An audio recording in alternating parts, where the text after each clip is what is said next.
Chers spectateurs, bonjour et bienvenue au JT du Coin. Cette semaine, vous le savez déjà, il y a eu de gros mouvements sur les marchés et ils n'ont pas fait plaisir à tout le monde. Autant dans la crypto que les stocks, les prix ont beaucoup chuté.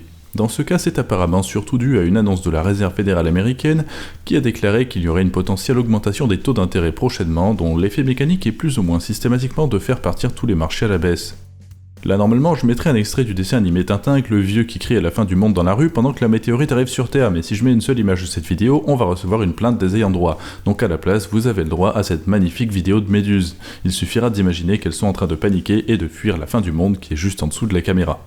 Pour être sérieux, par contre, aujourd'hui, je pense qu'il n'y a rien de très inquiétant sur les marchés, ou en tout cas pas encore. Il suffit d'aller voir ce qui s'était passé lors du crash de mai 2021 pour se rendre compte qu'on a peut-être déjà fait la majorité du chemin vers le bas. Mais revenons-en plutôt aux informations. Les hypothèses c'est amusant, mais vous êtes ici pour du concret. Donc la première info importante de la semaine, c'est à propos de Walmart, une société américaine de grande distribution dont la capitalisation est de plus de 380 milliards de dollars. Vous ne connaissez peut-être pas parce qu'ils n'ont aucun magasin en France, mais c'est une énorme chaîne d'hypermarchés également connue pour ses clients parfois étranges, dénommés People of Walmart par les anglophones. La société Walmart, donc, semble avoir l'intention de se lancer dans les NFT et le métavers. En effet, elle a récemment déposé une demande auprès de l'Office américain des brevets et des marques, et cette demande porte sur un système permettant aux clients d'examiner les produits qu'ils vont acheter grâce au métavers. Peut-être est-ce là simplement une tentative de rendre plus attractifs les services de drive qui sont déjà proposés. Alors pour ceux qui savent ce qu'ils veulent acheter, ça ne changera absolument rien, mais pour les gens dont le loisir préféré est de flâner dans les supermarchés en regardant les produits en vente, ce sera peut-être intéressant, surtout à l'époque du Covid et des confinements. Et puis, ce n'est pas tout. Walmart laisse aussi penser qu'ils pourraient lancer leur propre cryptoactif ainsi qu'une gamme de NFT. Là, c'est tout de suite beaucoup plus flou et on se demande à quoi ces NFT et cette crypto-monnaie pourraient servir. Mais on est encore loin de voir tout ça se concrétiser vu que c'est pour l'instant une demande de brevet, à ne pas confondre avec une annonce officielle qui dirait Walmart offrira des NFT dès demain. Walmart d'ailleurs n'est pas la seule société cette semaine qui semble s'intéresser à la crypto et aux NFT. Netflix, que vous connaissez tous, a demandé à ses abonnés Twitter ce qu'ils pensaient des NFT. En réponse, Netflix a surtout reçu de la pub pour diverses séries de NFT plus ou moins ridicules, mais globalement, les vraies réponses avaient l'air plutôt positives, si on exclut ceux qui disaient simplement qu'ils n'ont pas compris ce qu'est un NFT. Quoi qu'il en soit, suite à ce sondage, la société n'a encore rien annoncé et on ne sait pas à quoi d'éventuels NFT créés par Netflix pourraient servir. Tout ce qu'on sait, c'est qu'ils ont posé la question.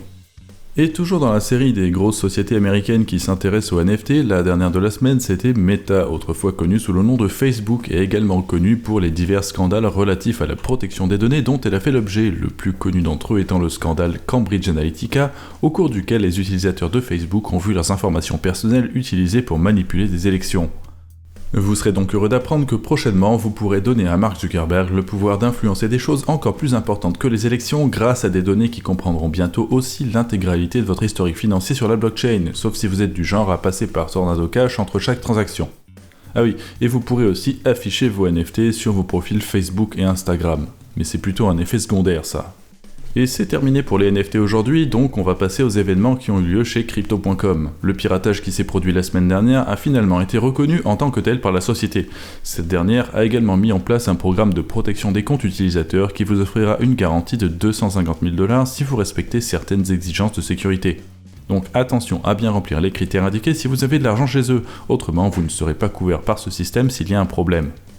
Enfin, Crypto.com a quand même tenu à préciser, je cite, que les fonds des clients n'ont jamais été mis en danger. And customer funds were never at risk. C'est une définition un peu étrange du danger, mais pourquoi pas ? On va prétendre que les 34 millions de dollars appartenant aux clients n'ont jamais été vraiment en danger, puisqu'ils sont maintenant tout à fait en sécurité dans le portefeuille de quelqu'un qui a certainement fait le nécessaire pour protéger sa clé privée. Et cette personne est peut-être Kim Jong-un, le célèbre dictateur grassouillet. En effet, sous ses ordres, la Corée du Nord aurait apparemment volé près de 400 millions de dollars en crypto-monnaie l'année dernière. Plus exactement, il s'agit de ce que le groupe Lazarus a volé.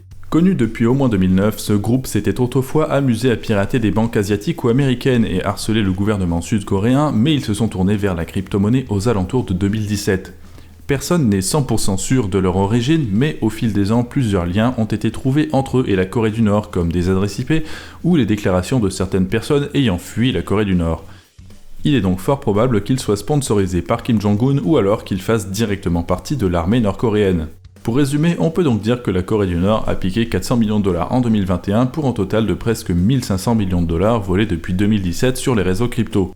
Et en plus, l'ONU indique que cet argent est utilisé pour la fabrication de missiles balistiques. Un optimiste dirait que c'est la preuve qu'on peut acheter n'importe quoi avec du Bitcoin, mais il y a quand même mieux comme cas d'usage.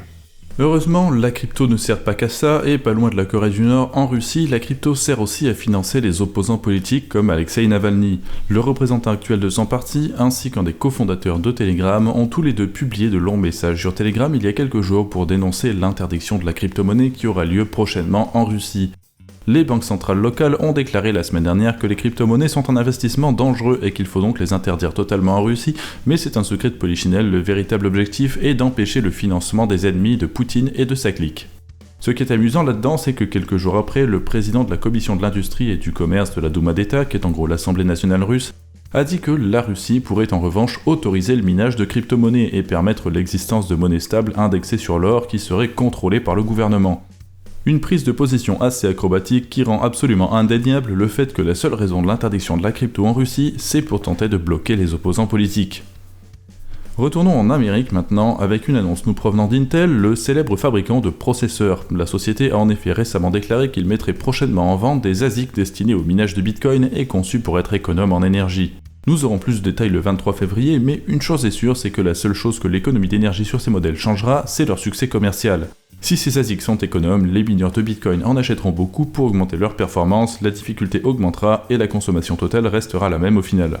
Et la dernière info du jour, c'est que le Fonds monétaire international a publié hier un communiqué dans lequel il demande au Salvador de renier le Bitcoin et d'annuler son statut de monnaie légale. On y retrouve les excuses classiques, c'est dangereux, c'est instable, il faut protéger les consommateurs. Un argumentaire tout à fait crédible, puisque les monnaies de banque centrale sont la perfection incarnée, tout le monde le sait, surtout pour les petits porteurs qui mettent leurs sous dans un livret A dont le taux d'intérêt est inférieur à l'inflation. Bref, il faut rappeler en plus que le FMI n'est pas normalement censé dire à ses pays membres ce qu'ils ont le droit d'utiliser comme monnaie. Mais c'est un peu long pour en parler dans un JT, donc si ce sujet vous intéresse, je vous invite à aller lire l'article présent sur notre site, le lien est dans la description et tout y est bien expliqué. Et il s'agissait là de la dernière info intéressante de la semaine, donc je vous souhaite une bonne soirée et je vous dis à la semaine prochaine pour l'épisode suivant du JT.